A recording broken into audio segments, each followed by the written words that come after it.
Good morning or good afternoon, ladies, and welcome to Torah with a Takeaway, Parshas Korach. Now, when I first approached teaching this class, I thought to myself, Korach, nobody wants to hear it anymore, So I was searching for my own sake. I was searching for information that would be relevant for me to change my life, which I'm always looking for in teaching this class. But this is new information I've never taught before. I've got all kinds of interesting things here it's so relevant for our lives. It's uncanny, and it really even has ties in with today's situation, with what's going on. I just want to give a little preface what it's like here in Eretz Yisrael right now. People are not living normal lives. We don't know at any minute what could happen. I'm not sleeping in my own bed. I'm sleeping in a guest room, and even though the bed's not bad, it's not like my own room, my own place, my own things. Everything's different. There's sirens waking people up. People are not sleeping normal. You know, what's it called? People are not sleeping. People with children, the children, you hear during the day, the children are making siren noises because that's how they get it out of themselves. And then it gets the adults all there like tense up a little bit because you hear that you were now wondering is this a person doing this or is this a real siren? And I feel my muscles tighten, even though, we know it's not, necessarily for it's amazing miracles. We're seeing miracles day and night here. Basically, the frum community has not been touched anywhere, even though property damage, yes, and shrapnel falling, and you have to obey rules and you have to go into shelters. But it's still like life is not normal. Weddings are so weird. You can't have more than 30 people. It's like a corona type of feeling. I know there was a wedding last night where the parents of the chassan could not come in because they live in Canada. And this happening all over the place. Seven seminaries are still stuck. 7 American seminaries still stuck in Eretz Yisrael.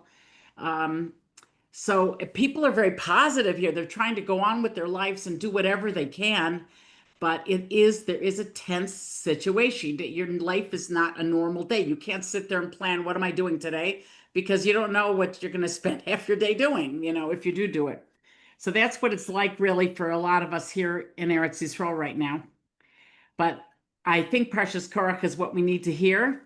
And there is tremendous insight. Now, again, there's so much more that I'm holding myself back from. I'm trying to keep it as, focused as possible on a few topics rather than going all over the place because there's a lot to say, but I think we're going to get a lot from it. It's very interesting that the whole Parsha is dedicated to machlokas. Unbelievable. Find that, just give you some quotes here.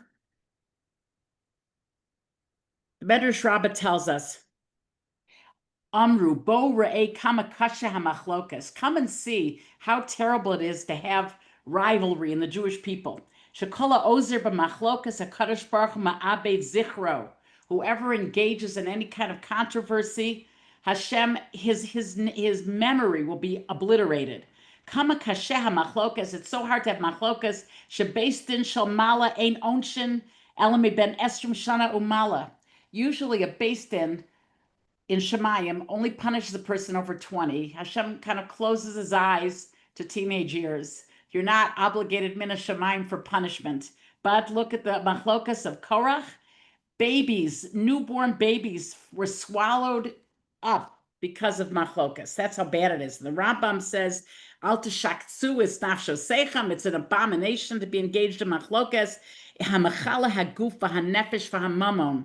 That ruins a person's body and soul and money. He says, I saw cities totally destroyed and so many things, and so many shuls and homes and everything are all destroyed, says the Rambam, just because of machlokas. And sometimes if there's a machlokas in the city, there has to be shvichas damim. There has to be murder. Blood is going to have to be spilled in that city. That's how bad machlokas is. The Mishnah Navis tells us, we're very famous, you all know this, Perek Hey, Kol machlokas shehi l'shem shamayim, any machlokas for the sake of heaven, sofa lehiskayim. Some people say that means that the machlokas never ends, like Beis Hill and Beis Shammai.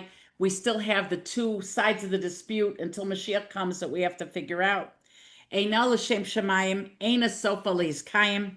And they say, which is machlokas that's not l'shem shemaim, it's Korach Adasai. It doesn't mention Korach and Moshe. It mentions Korach and his crowd and his congregation. Why? Because whenever there's a machlokas, as ever there's arguments, not rivalry, not for the sake of heaven, even within the people that are engaging in this argument, they're all arguing within each other. Like, look, like the world, the way it's lining up now against Israel. These people that normally would never get along, they're on the same side of the machlokas, like Iran, like the liberals and the Muslims, who are not really on the same side of many other issues, are on the side of this because they have a common gain, common thing to be gained by going against Israel. Whenever there's two sides of something where people are fighting with each other, they will, the people themselves are engaging in things. Korach and his Ada, they themselves had all different opinions of who should get really the most coveted, who should get this, who should get that. They were together for the purpose, but really, in a way, they were against each other. Also, we're going to talk about today the idea of jealousy. One more thing I want to say before I get to jealousy. The Rabbeinu Yonah says in Shari Tshuva, if a person does not get up and stand up and speak against people that are sinners, who ne'nash alehem, you're going to be punished with them, and you're over alav, you have desecrated a Torah commandment. Lo sisa lav chet, you didn't give people rebuke. Now, for us as little ladies, I don't know if we're here to give rebuke, but in a family, maybe if there be something major, person siding with something that's not according to Torah, we have to say something. Again, preferably probably with Torah advice. We should ask a Rav how to rebuke a member of our family or whatever it is, God forbid. Nobody should know about it. But a person has to sometimes stand up, and that's why there are people that do stand up against others. Now, jealousy is another thing we're going to talk about in this week's Parsha. Rav Shlomo Melech says in Koheles, Ra'isi aniyas kol amal, ves kol kishra namasa, I saw all the effort and all the talents, he kinas ish mere'ehu, is due to jealousy. Gamze hevel v'ros ruch, this is also emptiness, and it's not a good place, not coming from a good place. He's saying on one hand, Shlomo Melech is telling us in Koheles, everything in this world is jealousy, and yet jealousy is no good. And jealousy is this week's Parsha. And we think jealousy doesn't apply to us. But when I came across some of these bomb thoughts that I'm going to be sharing with you today, I realized we all have a lot to work on in the jealousy department. I always kind of pushed over Korach. I said, look, I don't think I'm actually engaged in machlokas. And I don't think actually that's my bad trait is jealousy per se. But after I read today's, all the sources that I looked at for today's shir, I realized we all have to work on these things, and we'll see how it applies to all of us. That's what I'd like to get into today. We're also told, Hakina hataiva v'hakavod, jealousy, desire, and a desire for honor, motzin es ha'adam min ha'olam, take a person out of this world.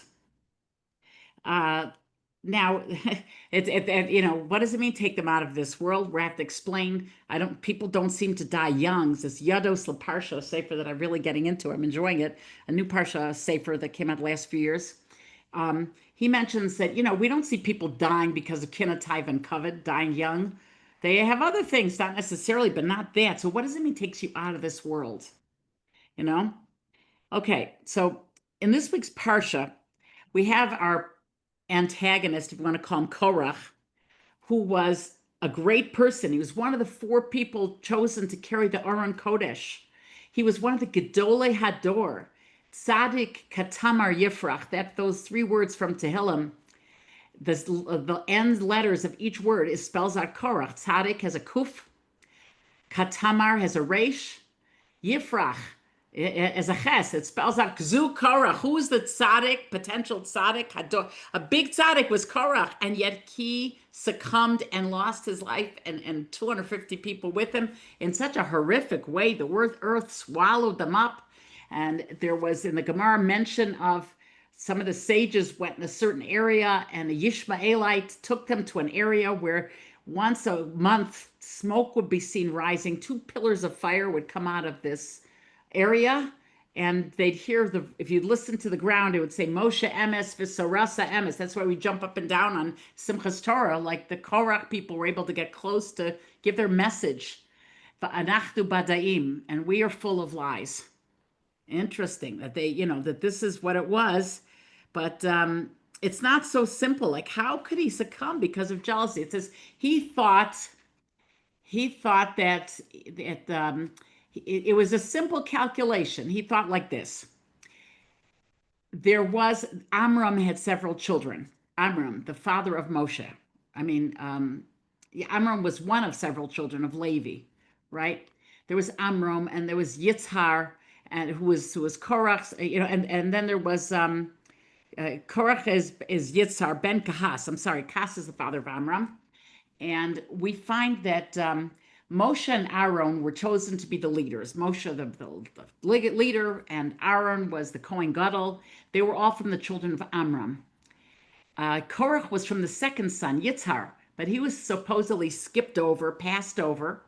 And the head of the tribe was Elitzaphan ben Uziel. Elitzaphan was his father was one of the younger children of Kahas, and he was totally passed over. And instead, we find that the person that was the Korach was not chosen as the leader. He felt familial order here was in order, and he felt that he should have been appointed next in line. He was already carrying the Aron Kodesh, a very coveted honor. He was a great person. But yet, and he also, so he starts talking, Moshe Rabbeinu, you're taking too much honor for yourselves. Lama says, Nasu, why are you, and you're ruling over the Jewish people. They're all great people. They don't need leaders like you. That's his complaint. And Moshe rebukes him. Moshe tells him later on,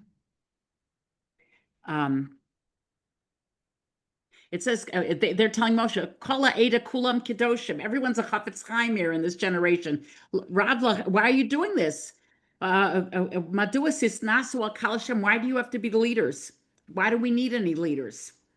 And Moshe fell on his face, and then they had to do all these things, these tests with Ketores, and they lost out, and that. And he tried to talk all these people out of doing this thing. He said, Rav lachem b'nei Levi. You have enough. You were chosen to be Levium. It's enough for you. We're told because of this whole thing of saying Rav lachem, it's too much. Hashem told Moshe Rabbeinu when he wanted to go into Eretz Yisrael at the end of his life, along with the Jewish people, Moshe was told by Hashem, Rav lacha, you're not coming into Eretz Yisrael. It's too much for you. You're not coming in. What was wrong with this rebuke telling them, Rav lachem, you're Levium. You're Levium. What do you need more? Why do you have to be Kohanim Gedolim? Why do you have to be the leaders? Also, Kina. Why is Kina such a destructive? There's a lot of bad mitos. Why is Kina so terrible? And it really destroyed Korach, a great person. How could he succumb to this? How could he get into that? Third question is, why was there machlokas? We find that machlokas is like rated. The whole parsha talks about a machlokas. It's like it's such a horrible thing. Why is machlokas and Kina singled out as being so great that almost a whole parsha is devoted to them? What about taiva and kavod and all these other things that are taking person out of this world? What about all the other being lazy? Why these two things are singled out? Why is machlokas so bad? In fact, according to Rabbeinu Yonah, lo yeh kekorach ucha'adaso, it's mentioned this week's parsha, it's one of the 613 biblical commandments that any time you have a machlokas with somebody, you are resembling Korach, and you lose out. You're losing. You're transgressing a biblical commandment.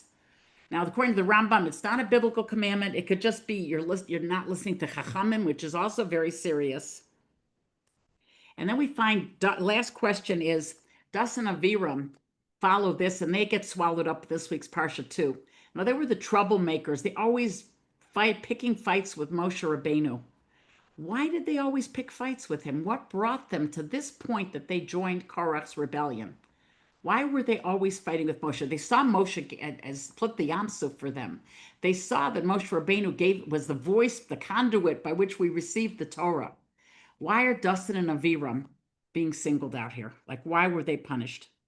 Okay, so to repeat our four questions, why is Kinna so bad? Number two, why is it that when Moshe rebuked them, for being jealous and wanting to be more than Levium, why is it that Moshe Rabbeinu, why was he punished for giving them, the kind of rebuke that he gave them?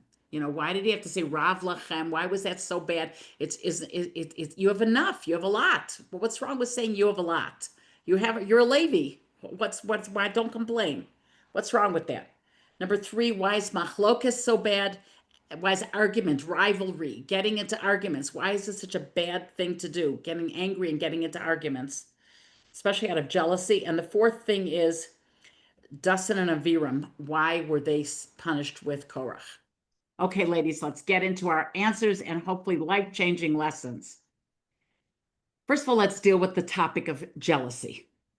And I'm using a sefer that I just started using recently called Yados Laparsha from a Rav Yosef Glick Shlita, who is, I guess, a Talmud in the Mirror. He gets beautiful approbation here from Rav Ezrachi. So he has some very interesting ideas. He says, when we talk about jealousy, and it says it takes a person out of this world, what does it mean? Interesting. Now listen to this. Very profound. We got some very good, some real deep angles this week to talk about. It says, what does it mean that the jealousy is one of the things that take a person out of this world? It means like this. Really, each person has his own world. Each person is given his own world. Every single plate that you own, every single napkin you have in your pantry, all your furniture, your spouse, your family, your not family, whatever it is, that's your world. That's the world you were given. And that means, what's your world? It means your unique mission. Everybody has a mission. And you need these tools to complete your mission. It may have to be your whole life. You have to keep your mouth shut what your mother-in-law says to you, or your daughter-in-law at our age. I guess most of our ages here. You either have to put on the brakes sometimes, or you have to go forward. Sometimes you have a mission. You're supposed to feed this person that just stood up in front of you and looks like he's hungry. You have to go seek him out and feed him. You have to invite certain guests to your house. There's positive things we have to do sometimes. There's negative things we have to refrain from sometimes. And that is your unique world that nobody has anything to do with except for you. No one can affect your world. Okay? Now, let's just go for a minute to Rav Chaim Mintz Shlita, and then we're going to go back to Yados Laparsha.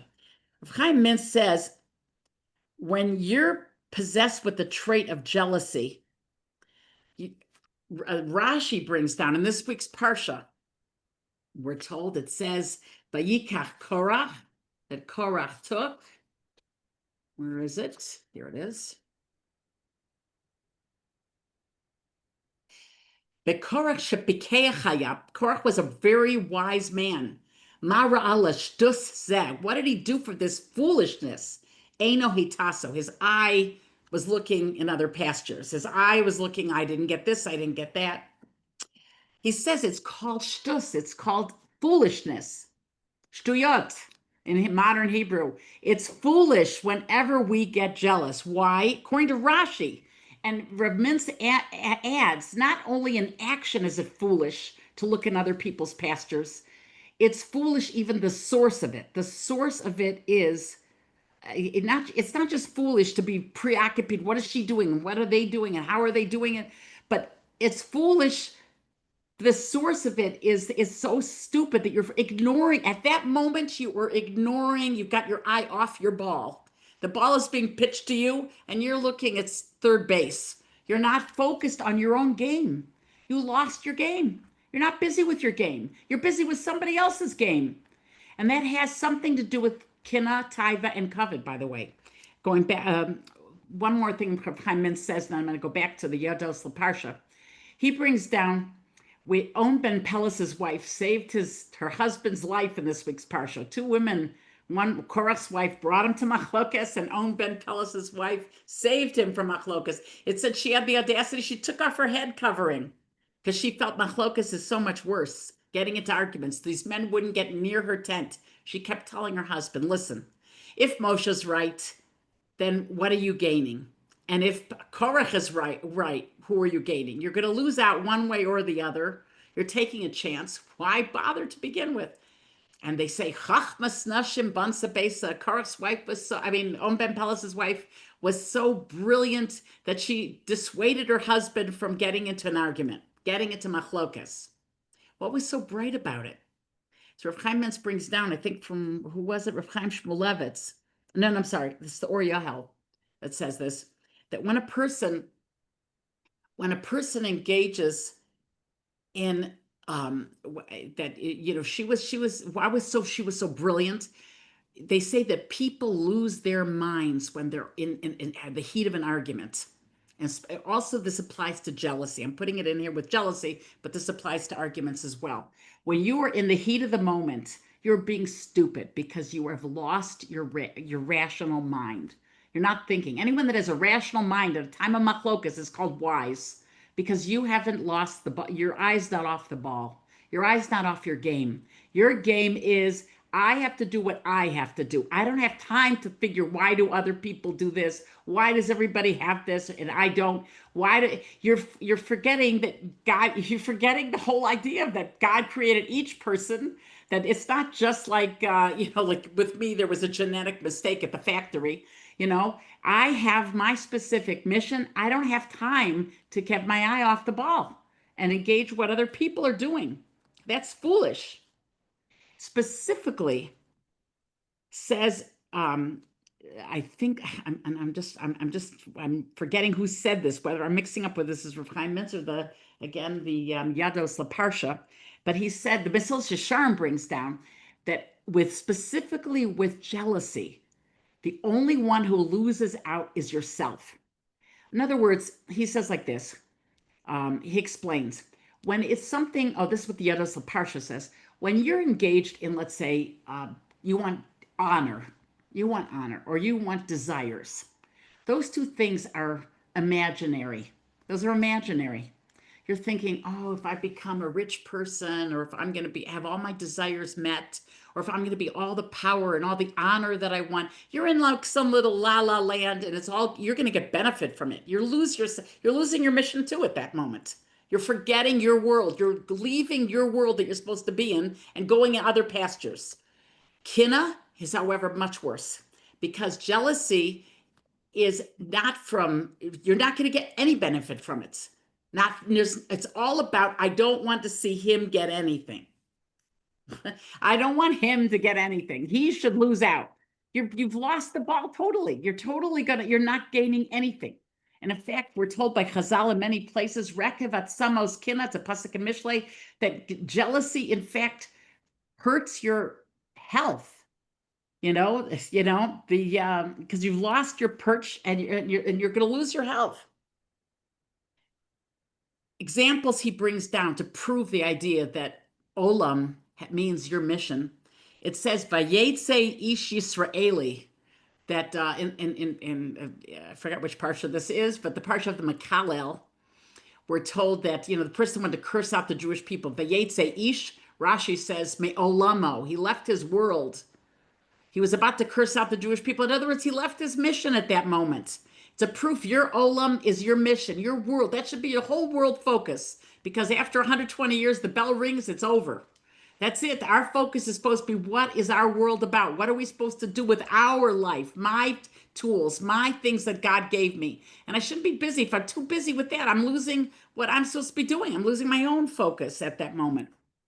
In other proofs he brings, the Chachamim told Rav Ami in the Gemara, when they would leave him, they told him, Olamcha tireh b'chayecha. Or maybe it's Olamecha, Olamcha tireh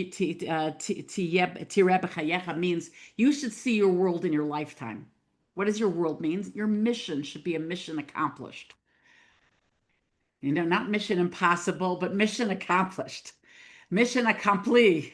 That you should see yourself as fulfilling your world in your lifetime. That's the biggest bracha you could give somebody. So all these things, leaving your world, leaving your perch. But kina, we said, is the worst, because kina is totally focused only on the other person, whereas the other ones, when it's covered, it's about me. Taiva, it's about me, but kina is like totally leaving your perch altogether and you get no benefit from it. But as we said, you could get sick. It says that the Kad HaKemach, the Rabbeinu Bachai tells us it brings to a lot of worry. The Orchas Chaim tells us there's no refuah that you get from having kina. There's a story he brings down from Rav Wolbe writing a letter to a young student. Apparently, this boy was in deep, dark depression. And he wrote to Rav Wolbe, he can't concentrate, he can't learn, he's having a really hard time. So Rav Wolbe tells him, he says, you're young, you don't understand your purpose in the world yet, but what you're seeing is you go to shiur, you go to class, everybody there, you see when you're learning, you're trying so hard, you're trying to learn with your and you're trying to serve Hashem. That's what being yeshiva is, using your brains for learning and the rest of your soul and heart for your davening and for how you're going to treat people. And he says, and you see that you fall short. You see other people are smarter than you. They have better memories. They are maybe quicker on the draw, and you in comparison are inferior to them. And you feel, what am I? What can I do with my learning? I'm now wearing the top league of the students, and you feel like giving up. Look how you're suffering. But he says, but I see the source of your pain is from kina, is from jealousy, because you feel you don't measure up, and that's what's getting to you, is that you don't measure up to other people, and you're focused on this place when you're forgetting that you have your own demands of you. Hashem does not want you to have the memory of so-and-so. He wants you to have your memory, and you're going to have a unique contribution to Torah that nobody else is going to have, and a unique contribution to Avodas Hashem that no one else is going to have. But you're sitting and comparing yourself with other people. You're losing your own ball game here. You're not doing what you're supposed to do. You're too busy dwelling with what they should do, and it's making you sick and depressed. And a lot of people fall because of this. We get into this. We think about everybody else has this and I don't. It worsens all of our things. But not to lose hope. Even Rav Naftali Amsterdam asked his Rebbe this question. He told Rebbe Yisrael Salanter, he said, Rebbe, if I only had the brains of the Shagas Aryeh, if I only had the heart of the Yesod V'Shorish HaAvoda and the emunah of him, and if I only had your midos, Rebbe. And Rebbe Yisrael Salanter answered him, Naftali, with your kaiches, with your heart, with your soul, with your brains. That's what Hashem wants. He doesn't want you to go into other fields. He wants you to do with what you have. You're just losing the ball. We get upset at other people, what they did for us, what they did against us. And at that moment, we're forgetting that's all a test for our world. Are we living our perch, our mission, our olam for something else? Or are we staying connected to what we're here in the world for? And that's what we say every morning. And this could be a chizuk to remind us to not engage in such behavior. Every morning in the brachas, we thank Hashem, she'asa li kol tzarki. You gave me all my needs. I don't have to look elsewhere. It doesn't just mean her Cadillac and her chandelier. It means everything, the whole package. Even if it's a thing of feeling inferior to somebody else, or feeling that somebody else now that's already, it's not dangerous if you're not wishing them ill will. That's when it's really bad, and we wish they didn't have it. That's bad kina. And there is a good side of kina, which we'll get into in a minute, but we're supposed to stay focused on what does Hashem want from me now, instead of our vis-a-vis other people. Other people getting involved is not going to help me, generally speaking. Now, we do need kina for the world. We need jealousy. It says everything is kinas ishmei re'ehu. Shlomo Melech said, kina, without kina, taiva, and kavod, we would have a world. Without desires, we would never eat to take care of ourselves. We have to have some degree of desire. We have to have some degree of kavod, at least self-kavod. We have to feel like we're an honorable person. When you feel honorable, you don't sin as much. And we need to have kina. Kina sofrim tar bechachma. If we look and see, wow, look at how this woman does so much for Klal Yisrael. I want to be like her. That's amazing. That's great. That's the kind of kina we're supposed to have. That's the kina we need. But says the Yados Laparsha, today, Mesil Sharm says, and then we'll say Yados Laparsha. Mesil Sharm says, so many of our extraneous belongings are based on kina. We have to have be like the Joneses, the Schwartzes. We have to have what everybody else has, and that gets us into trouble when it's beyond necessities. And says the Yados Laparsha, our necessity list has risen. Can think like certain things, like think how you feel when your cell phone is missing. You can't live today, you can't live without even just think 20 years ago, people didn't have these things. Your whole life is on your cell phone. Okay, but I used to feel that way about my planner, my years ago before the cell phone. I had my day planner and I had all my whatever contacts in it, all the students, everything was in my day planner. And without it, I was gone. But there's other things, so much things we have is a lot of our life is because this is what society wants from us. Society all has this, thus we have to have all this. And it depends. I'll tell you something, it's a very important point that I still remember from my Rabbi Elias, Yosef Elias, my principal in my seminary, so many years ago, but I still remember his words. He was talking about how do we know how much effort to put into, how much to be like different from others when it comes to our possessions, and how much to be like the community we live in. So he said, you can't be the last guy on your block. You can't be the least of everyone. If you're going to be on the low on the totem pole, first of all, the kids feel it. So you have to fit into your society. I remember certain Rebbitzins telling me that they dressed differently when they were in Toronto than when they were in Cleveland, because they knew they had to, they don't want to be the highest on the top. He said, you shouldn't be the highest on the totem pole. That's very bad. Even if you are the richest person in the city, you shouldn't look like the top of the totem pole. But then you shouldn't be so little, so much you stop us that you're going to always feel deprived that you're below. So he says you have to fit in somewhere in that gray area, depending on your income, I guess. But if you get too high, more than what you need, either you're going to go into debt terribly if you can't afford it, or even if you can, you're raising the bar for everybody around you, and people are going to feel they're lacking, and then it causes a whole earthquake of behaviors. If you're going to be the lowest on the totem pole, then you're going to feel like a nebuch, and you don't want to feel like a nebuch. So you have to be low, somewhere low in there that you're not looking like you're missing, but at the same time, you don't want to be the lowest, unless God forbid you're forced, and that's your mission in life. Now, here in Eretz Yisrael, I definitely see it's much less of a challenge than living in America. The whole idea of Gashmias. It's much less, even with people that maybe have money. People are not into it. Nobody notices what you're wearing. People barely notice what you have in your apartment. They notice it, but it's not relevant. It's not important. It's not relevant. It's a whole different world here. It's true. In Eretz Yisrael, there is less of a focus on the Gashmias. But still, the necessities have risen from generation to generation, what we consider necessities. Okay, we can't fight them. We have to be, like my Rebbe said, we have to be to a certain degree along with them, but not let them take us over, because it's all kinas ishme re'ehu. We can't please the Joneses. We can, basically you manage, but not to the point where you're already, dominating. So, any case, Rav Mintz says something very interesting.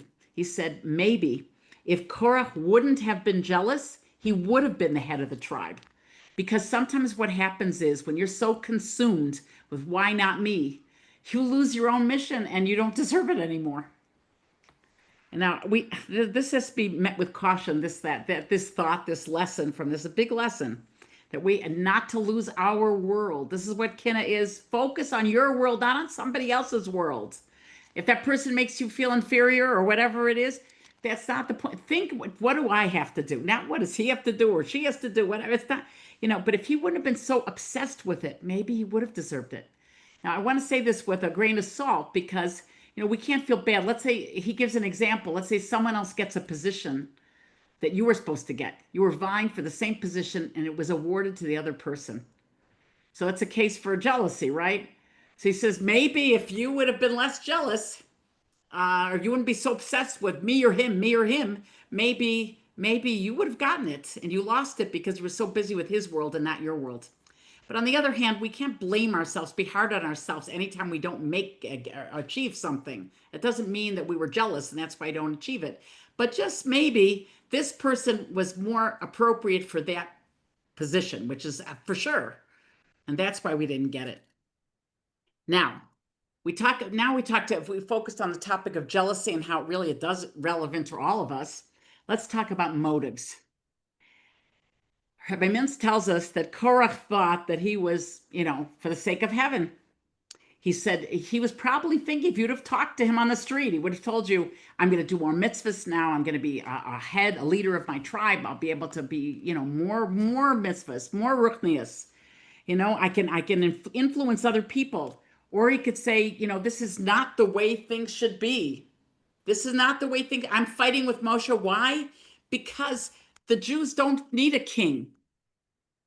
Nesson Wachvogel says an aside here, which is unbelievable. Rav Nassim Wachvogel Zatzal tells us that he was the ancestor of Shmuel. He saw that Shmuel was equal to Moshe and Aaron, and that was his descendant. So he felt, what was Shmuel's message to the Jewish people? You don't need a king. That's exactly what Korach is saying. You don't need a king. Amech kulam kadoshim. They're all holy. Lama nasu. Why are you going above the Jewish people? He was echoing his great-great-grandson's thoughts here. That's exactly what he was told to do, that you don't need a king. Hashem told them, don't anoint a king. In fact, he even says, Rav Nassim Wachvogel, when Mashiach will come, his primary function, he organizes everything in the beginning, but his primary function, if everyone's a tzaddik, is to be over the non-Jews. Really, if the Jews would be ideal, like all Chavetz Chaim's running around like they were in the time of the Midbar, they don't need a king. He was right in that respect. You don't really need a king. But the point is, Hashem showed everybody that really there was a king. They showed it by Har Sinai. They showed it by Aaron. He saw Hashem was speaking only to Moshe Rabbeinu. There was nothing to. The truth was, it was so foolish, his whole jealous thing. But but that was his one true thing that he said. The one true thing that he said Rabbi Mintz, is that he says, why are you trying to be above the other people? That was the truth to that, and that's exactly what Shmuel said. The only thing, says Nassim Wachvogel, the reason why they didn't deserve, why they had to have a Moshe Rabbeinu, was because of the sin of the golden calf, the Chet HaEgel. Had they not sinned, then they probably could have gone. There would have been with the time of David HaMelech, Shaul was supposed to kill Amalek. And David was supposed to be the Melech HaMashiach, but not necessarily. Really would have been better without any David. It would just be everyone deserves Hashem. Hashem is Elokechem. Hashem is your king. That was Shmuel's always telling the Jewish people that. And this is what that complaint of Korach was true. But Lama Sisnasu, that you should feel like you're like yours should be the leaders. Hashem chose them as the leaders. That's why they were. But his motive, he should have explored for a king. And he had a personal bias. He didn't want to explore that. When we want to do something, and we have we think, we don't understand something. We have to ask, maybe I have a bias here. Maybe I'm wrong. That's why it's good to have friends. Teenage children are great at telling you what you do wrong. Or husbands and wives, that's what we're here for. We're here to not make up our own minds and think we know better. Sometimes we're making foolish mistakes, and it's all because of our passion and we're not listening to reason. So far we've spoken about anger and how you're leaving your world, and motive. You have to look into your motives and see, why am I even if you have a truism here, there still could be there's kinna behind it. He didn't even look into himself. It's important to seek out, what is my motive? We have tests so much during the day, constant tests, a barrage of tests. It's good to ask Eitzah from someone else, anybody, because someone else doesn't have my Yetzer Hara. Ask a friend. That's what friends are supposed to be good for. A friend should give you rebuke sometimes if they think you'll hear it. Some people know already. Certain people don't listen to rebuke, so you don't bother even telling them off because they won't listen. Any case, but we have to know our motives, and our motives are not always pure. Our motives are supposed to be, what does Hashem want from me now? But instead, we're looking for a little covet, maybe sometimes laziness. We're looking for desires. We're looking for all these things we're looking for, and we're not looking for, what does Hashem want from me now? Why is machlokas so serious? We find that the generation of the Tower of Babel were not wiped out because they at least had unity. They had unity. And that's pretty serious. They did a very serious anti-God sentiment there. but yet they were not punished. Why is machlokas so serious? So one opinion, we're going to have two opinions. One opinion is Rabbi Mintz. Rabbi Mintz tells us that there's a concept given by the Nefesh HaChaim, and that is Hashem Tzilcha. Hashem is your shadow. If you don't like people and you don't, you're against them and you rebel against them, Hashem won't like you because he's acting in kind to the way you act. You're behaving one way, he's behaving the same way towards you. It's not a punishment. It's not a punishment that the babies died in this machlokas, but it's really an idea of separation. When you separate from the tzibur, from people, you get upset at people, you have anger at people, then Hashem separates, so to speak, from you. Ramesha Feinstein was once used to say to people, as bad as your life is now, machlokes is worse. Like even if you have to put up with certain things, put up and shut up, as they say in the non-Jewish world, it's better than having a machlokes. I understand it a little bit deeper, just my understanding, and I think it makes sense that this is what he means, is that when we're against other Yidden, God is invisible. We don't really know how we feel about Hashem.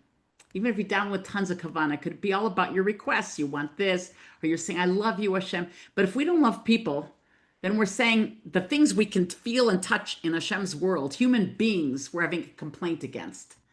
That's pretty serious, having complaints against other people. That's pretty serious. So we're not supposed to have complaints against other people because you're complaining against Hashem. Hashem created him, and I'm no better than him. Lama sisnasu, why you think you're better? It's a big lesson. Rabbi Mintz tells us for us to think that we're that we're better than other people. We are just as good as anybody else. Everybody else has their tzidkas, they have good traits, they have bad traits, just like we do. And for us to get up and the Yaros Dvash tells us, if you want to know if your argument with somebody is for the sake of heaven, if you still love them, then your argument's for the sake of heaven. But if you're upset at them, your argument's not for the sake of heaven. We can go a little deeper. This is pretty deep, and I don't even know if I grasped it totally, but I got a new svarim on the Chumash, Rav Moshe Shapira Zatzal on the Parsha. So he says something like this.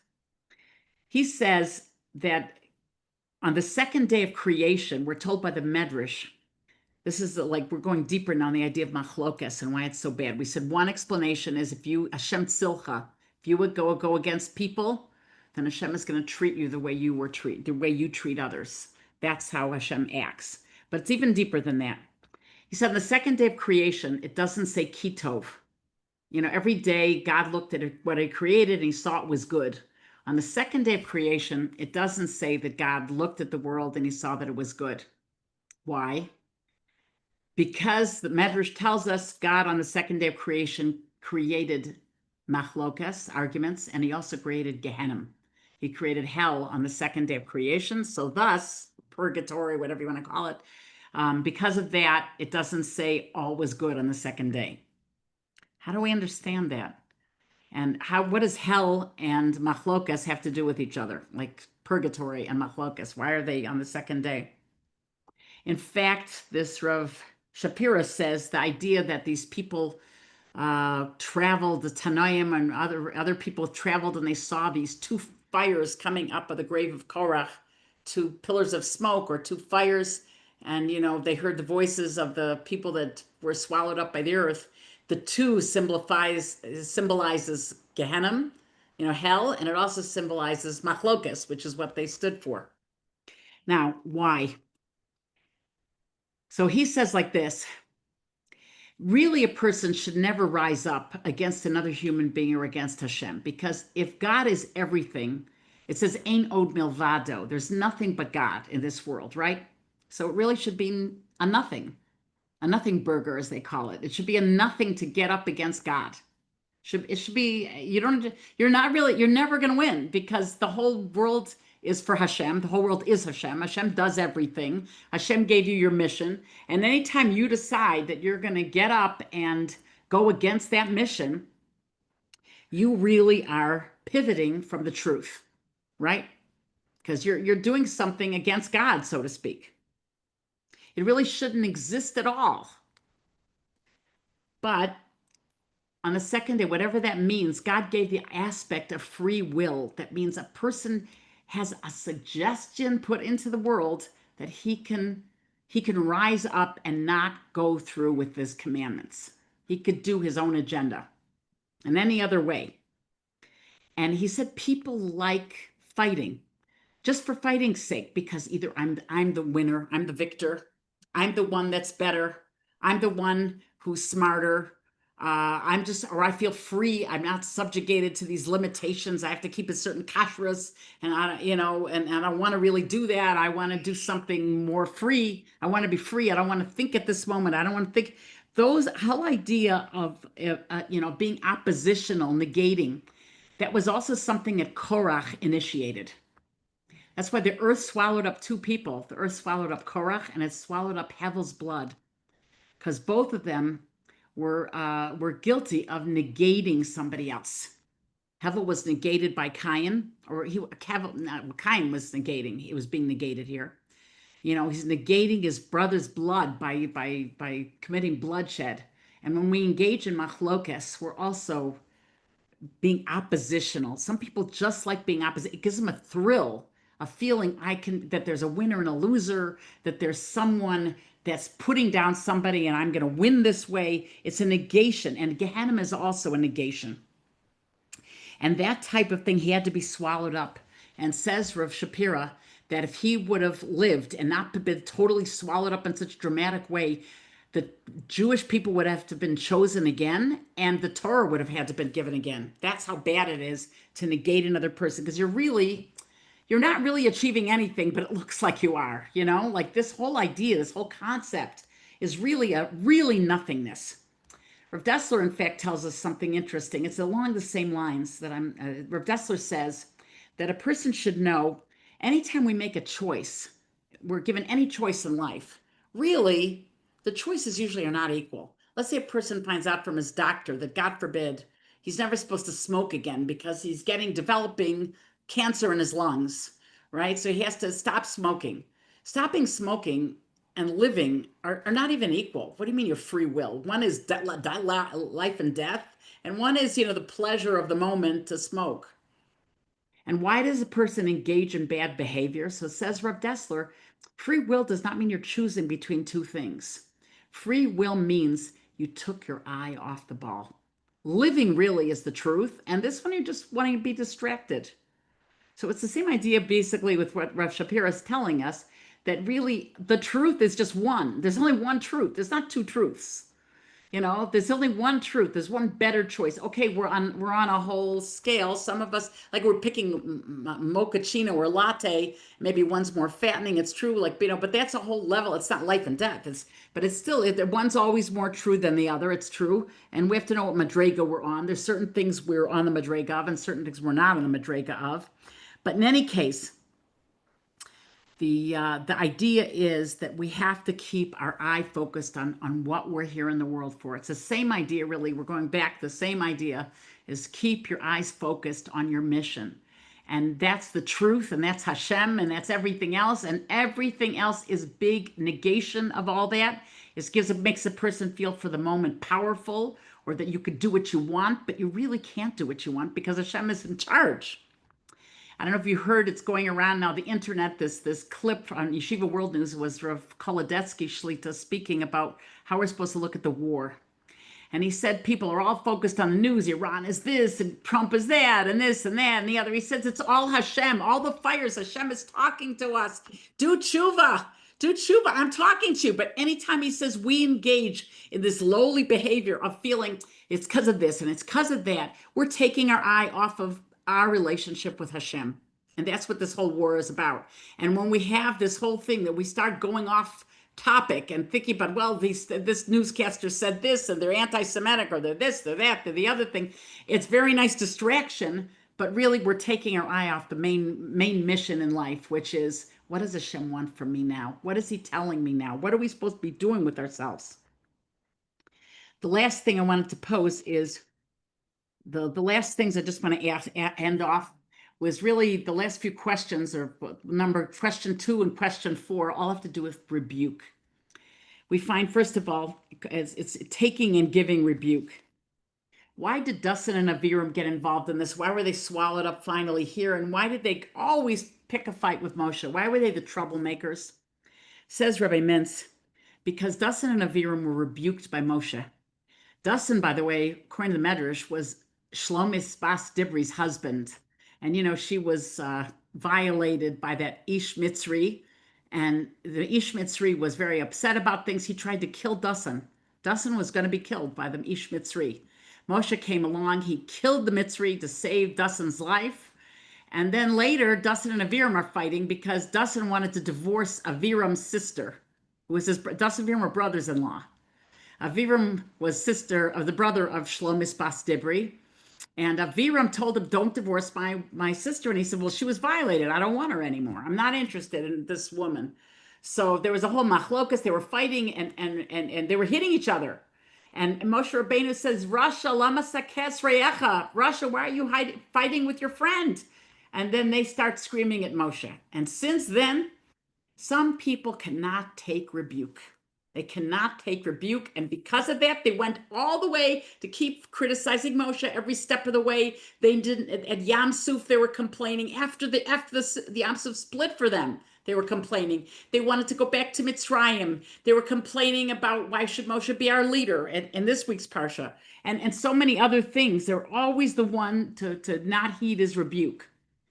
Why? Because, and they took too much mun. They left over mun. They weren't supposed to hoard it, but they didn't listen. They did all these different things just because they couldn't bring themselves to hear the rebuke, so they had to make him their enemy.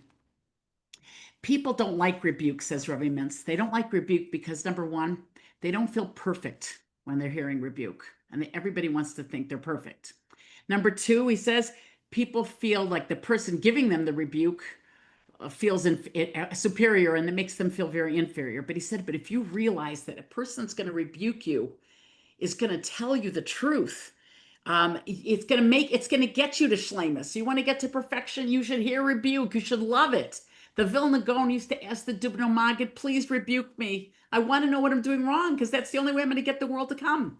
The Maharshal used to pay someone to rebuke him. They were looking for rebuke. Rebuke is your ticket to heaven. It's against jealousy. It's looking at your mission. What's wrong with my mission? What am I doing wrong in my mission? How am I failing my mission? And the second thing is that I wanted to say is Moshe Rabbeinu was punished for his improper rebuke. He said, Rav lachem. On one hand, it's very nice to say it's too much for you. You already have your Levium. He was right. Person should be happy even with their spiritual level. But we're told by Rav Chaim Shmulevitz, the Or Yahel says, we're told by Yados Laparsha, he says that a person should feel never to rebuke somebody when it comes to spirituality. If somebody, even with the wrong intentions, wants a higher level spiritually, we should encourage them.